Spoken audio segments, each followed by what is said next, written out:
Buenos días, buenas tardes, buenas noches. Mi nombre es Carlos Suazúa y esto es Un Divertimento Serio. Hola, ¿qué tal a todos los que me escuchen el día de hoy?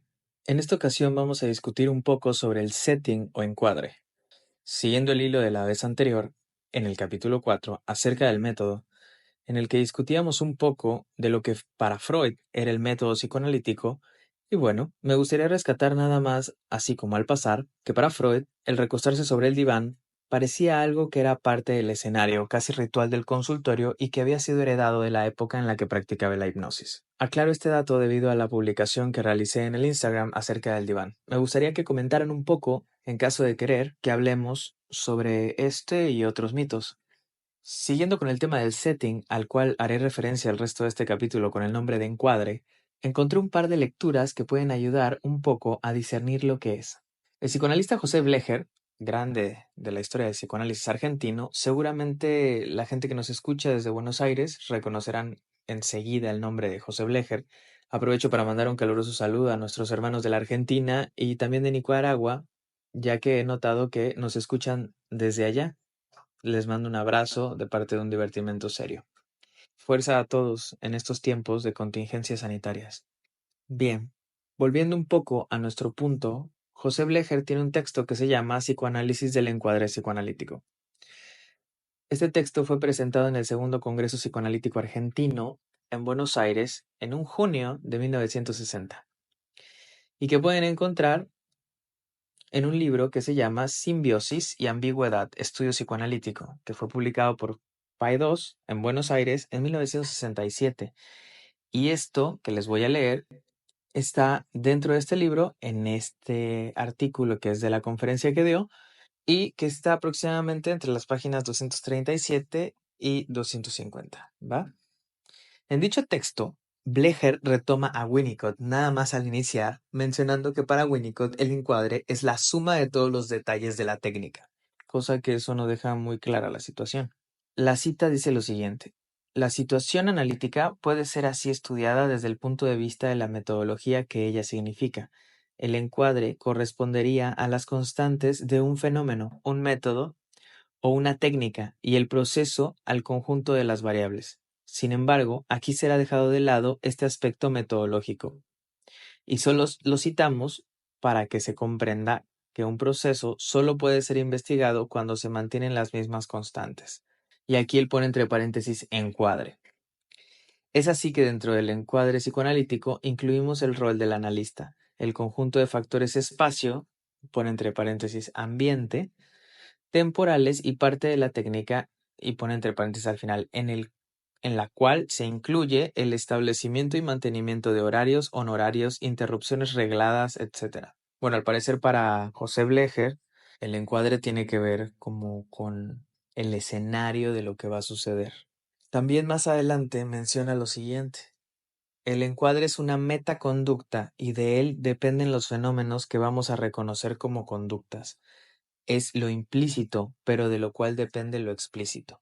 Bueno, lo que me llama la atención es que habla del rol del analista y la regla fundamental, que pues es la asociación libre, pero no aparece. Lo toma así como al pasar, como no muy importante. Recuerden que la asociación libre fue un tema mencionado en nuestro capítulo anterior y solo se toma en cuenta una vez, pero sin mucha reflexión. A esto debería añadir el dato de que Blecher no hace énfasis en el correlato de la asociación libre de parte del analista, que sería la atención flotante, sino que habla de su rol, cosa que me causa un conflicto epistemológico muy fuerte porque no sé dónde estoy parado.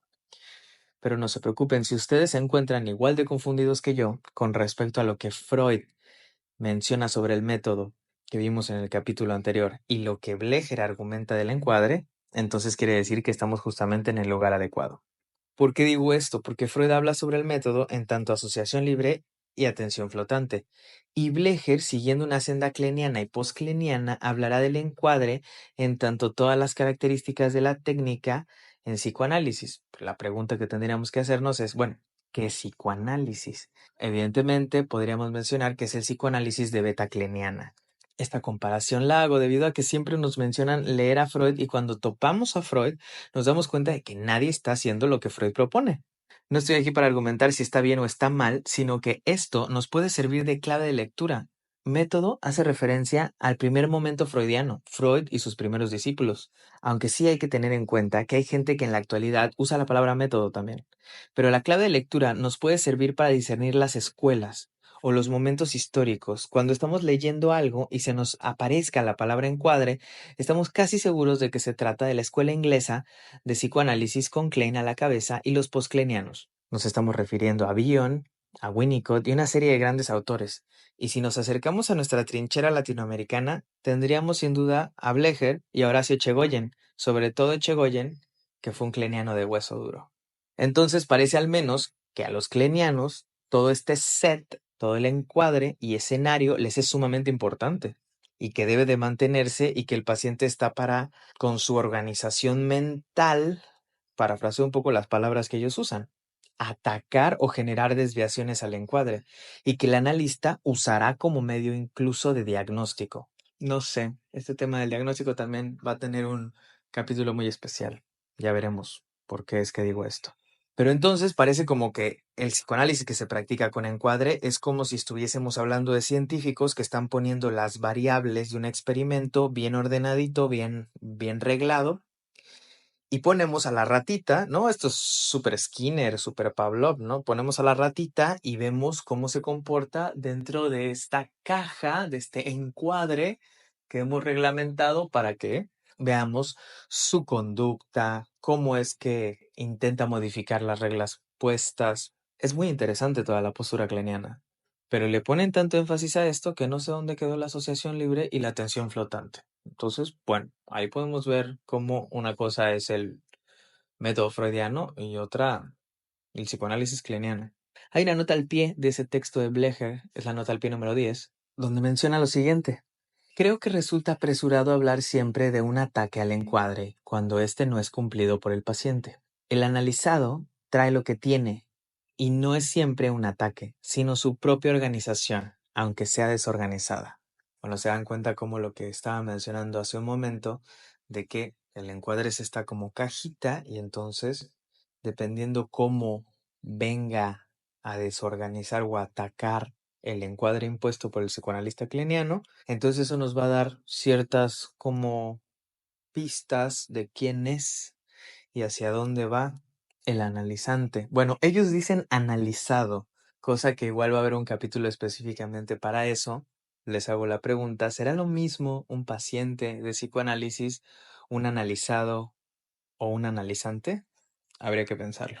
A esto yo agregaría una cita de Theodor Reich, que es el autor que también cité en el capítulo anterior.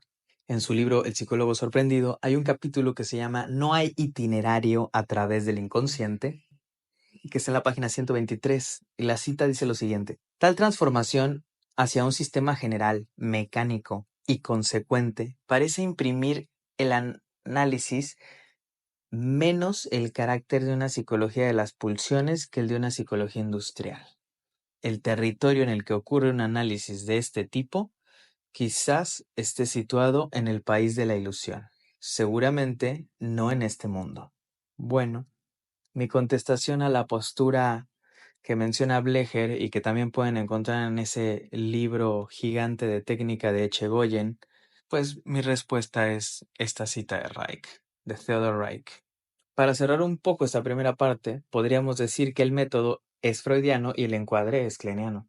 Sin embargo, evitemos ser tan rígidos como los del encuadre mismo, puesto que hay gente que usa de manera indeterminada estas palabras, pero que identificarlas con campos epistémicos y prácticas psicoanalíticas diferentes nos pueden ayudar a discernir las escuelas u orientaciones psicoanalíticas, que lamentablemente muy a menudo se revuelven haciendo ensaladas desastrosas. Esto debido a que nadie nos advierte que no hay un psicoanálisis, sino mucho psicoanálisis, y que a pesar de usar palabras similares o las mismas palabras, como por ejemplo la transferencia, en cada orientación psicoanalítica esa palabra conllevará desarrollos teóricos diversos y por ende un proceder distinto en la práctica. Bien, entonces, si tenemos a Freud y sus alumnos con el método y a la beta kleiniana y sus derivados con encuadre, ¿qué pasa con la psicología del yo? Esta que nace de Heinz Hartmann, siguiendo las ideas de Anna Freud, y que se desarrolla en Estados Unidos. Pues para comenzar, diría que el momento histórico después de la Segunda Guerra Mundial fue bastante precario para el psicoanálisis. Todo se tornó en la balanza hacia Estados Unidos, los cuales desde el inicio de sus sociedades, Freud ya se encontraba bastante molesto con ellos, con lo que habían hecho de su invención en aquel lado del globo. No pienso extenderme mucho en esto, pero pueden revisarlo en la sección de historia de nuestro Instagram, donde voy a subir un par de datos interesantes. Solamente a nivel epistémico diré lo siguiente. El famoso freudismo ortodoxo, elaborado por muchos anafreudianos y psicólogos del yo, iniciando por Heinz Hartmann, es verdaderamente lamentable a veces, porque de freudiano no tiene tanto, ya que estos últimos se centraron en la instancia del yo, desplazando así el psicoanálisis de Freud centrado en el ello, o sea, lo inconsciente, y dejando paso a toda una serie de lucubraciones psicológicas alrededor del yo. La agenda de Hartmann fue clara: hacer entrar el psicoanálisis en la psicología general, y con su concepto de adaptación, terminó volviéndolo una psicoterapia. Y bueno, ahí tenemos todo un asunto que sería importante rastrear caminando con Foucault para poder tener una crítica certera a la función psi. Y no solo de los psicólogos del yo, sino del psicoanálisis en general. Bueno, si para Freud era método y los ingleses encuadre, los americanos, slash psicólogos del yo, hablaron de situación analítica, centrando todos sus esfuerzos en un entendimiento de la práctica desde la adaptación, o sea, era una práctica psicoterapéutica, en la que lo importante era la reducción de los síntomas. Es bien sabido que los psicólogos del yo terminaron haciendo todo lo que Freud temía, y bueno, en otro capítulo podremos platicar un poco sobre estos problemas históricos que gravemente hirieron el proceder psicoanalítico en su desarrollo. Tampoco es como que nos estemos lamentando todo el tiempo, pero sí habría que revisar un poco la historia para entonces no cometer esos errores. Generalmente siempre tomamos la teoría y lo que nos mencionan las personas con las que a lo mejor estudiamos o de las lecturas de algunos autores, pero se nos olvida estudiar la teoría histórica, esa parte de cómo se fue desarrollando epistemológicamente el concepto o la práctica a través de los años. Como consecuencia a todo esto que voy mencionando, el encuadre entró también en los desarrollos de los americanos porque los ingleses llegaron a un momento en el que hicieron las paces, teniendo incursión en el campo americano. Y hay teóricos que han mezclado los polos de los angloparlantes. Pongamos el ejemplo, van mezclando psicología del yo con desarrollos de Kohut, de psicoanálisis del self, y mezclan cosas del kleinismo, dando como resultado, pues, cosas más psicoterapéuticas y psiquiátricas dinámicas, como la que Otto Kemberg desarrolla, por ejemplo. En general, cada vez que encontramos o encontremos un texto donde se hable de defensas del yo, funciones del yo, las famosas etapas psicosexuales, y aparezca una ensalada de teorías angloparlantes sin mucha distinción entre sus epistemologías, sabremos que estamos fuera del campo de psicoanálisis y hemos llegado a un espacio bastante extraño llamado teorías psicodinámicas, lo que en inglés esta práctica llaman psychodynamic therapies o psicoterapias psicodinámicas, o también conocidas como psicoterapias psicoanalíticas o psicoanalíticamente orientadas. Que si tendría que dar mi punto de vista, la cultura estadounidense no tiene tierra fértil para desarrollar otra cosa más que psicoterapias psicodinámicas, puesto que se olvidan del método freudiano. Usan, como había comentado un poco en el capítulo anterior, la teoría como la justa medida para interpretar la realidad social e individual del paciente, pero no usan el método fundado por Freud, lo que genera un grave problema no solo epistémico, sino práctico, cosa que se lamenta muchísimo. Si yo tuviera que dar una contestación a esto, a todo este desarrollo de lo norteamericano, contestaría con una cita nuevamente de Theodore Reich en una sección del libro que se llama Discernimiento y Sufrimiento Psicológico, que está en la página 337, y dice: nuestro consejo a los jóvenes investigadores tiene que ser principis intelligendi obsta, resistan la tentación de comprender demasiado pronto. Cosa que sucede mucho cuando, en lugar de seguir la regla fundamental y su correlato, la atención flotante, comenzamos a usar la teoría psicoanalítica para entender la realidad humana, que es generalmente lo que las teorías psicodinámicas desarrollan. Entonces, para acomodar nuestra clave de lectura, el método en Freud, el encuadre en Klein, y cuando se habla en el sentido psicoterapéutico con palabras psicoanalíticas, pero sin hablar de la regla fundamental, puede que estemos en el campo norteamericano de lo psicodinámico. Estas distinciones no son tajantes, hay de todo en todos lados, pero son claves que considero a bien poder discernir para el estudio y la lectura de textos.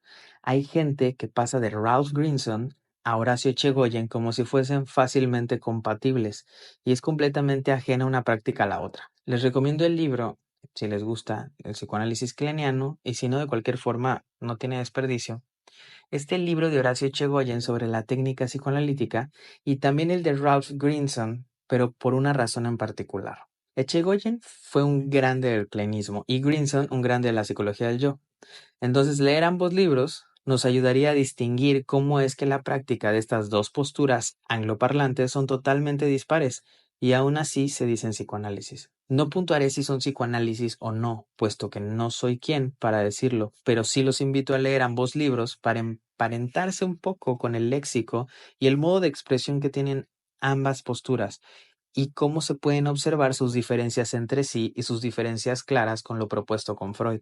Así que podríamos decir que el freudismo ortodoxo de la mitad del siglo pasado más bien fue un anafreudismo ortodoxo, o sea, sé más de su hija y de sus simpatizantes que del mismo Sigmund Freud, haciendo del psicoanálisis una psicoterapia. Esto me recuerda a un libro de Lieberman y Bleichmar que se llama Sobre el psicoanálisis contemporáneo. Lieberman y Bleichmar son dos grandes kleinianos que fundaron el Centro de Leia en la Ciudad de México. Y la cita dice lo siguiente, está en la página 36. Quizá el mayor problema que enfrenta el psicoanálisis contemporáneo no es la existencia de escuelas alternativas con sus problemas epistemológicos inherentes, sino el deslizamiento a la psicoterapia. Retomo esta cita de estos dos klenianos, puesto que considero y me sumo a esa postura, no porque sea kleniano, sino por el simple hecho de la problemática que encuentran. El problema no es tanto el hecho de que haya diferentes orientaciones en psicoanálisis, con sus problemas epistémicos y todo este desarrollo de estudio que tenemos que hacer como para ir diferenciando, sino que el verdadero problema o el mayor problema que enfrenta el psicoanálisis hoy en día, como justamente Lieberman y Bleichmann mencionan, es el deslizamiento a la psicoterapia. Parece que cada vez que el psicoanálisis no logra sostenerse como una práctica, termina degradándose a psicoterapia. Uso la palabra degradarse, puesto que la psicoterapia y el psicoanálisis serían cosas muy distintas. Sí, degradar suena un poco feo. Podríamos mantener la palabra deslizarse hacia la psicoterapia, pero ya veremos por qué puede que sea degradación. Bueno, esto nos deja una palabra más por descubrir. ¿Qué es entonces cuando se llama dispositivo psicoanalítico? Ya tuvimos el método, ya tuvimos el encuadre, pero hay también otra expresión que se llama dispositivo psicoanalítico. Les dejo una cita de André Green, un psicoanalista francés del grupo que se separó de Lacan y elaboraron su propio modo de práctica, que fue más cercano a Freud, más lejos de las grandes orientaciones psicoanalíticas. Es un grupo de psicoanalistas que me gusta llamarles libres, ¿no? Eran como más libres. También eran más freudianos por alguna razón, puesto que son freudianos libres, más libres que muchos que se dicen freudianos y que esconden una epistemología de alguna orientación definida. Entre ellos encontramos a Blanier, a Ancieux, a Leclerc, Laplanche, Pontalis, toda una serie de psicoanalistas que fueron bastante interesantes en sus desarrollos. Bueno, regreso al punto central. La cita de André Green menciona lo siguiente.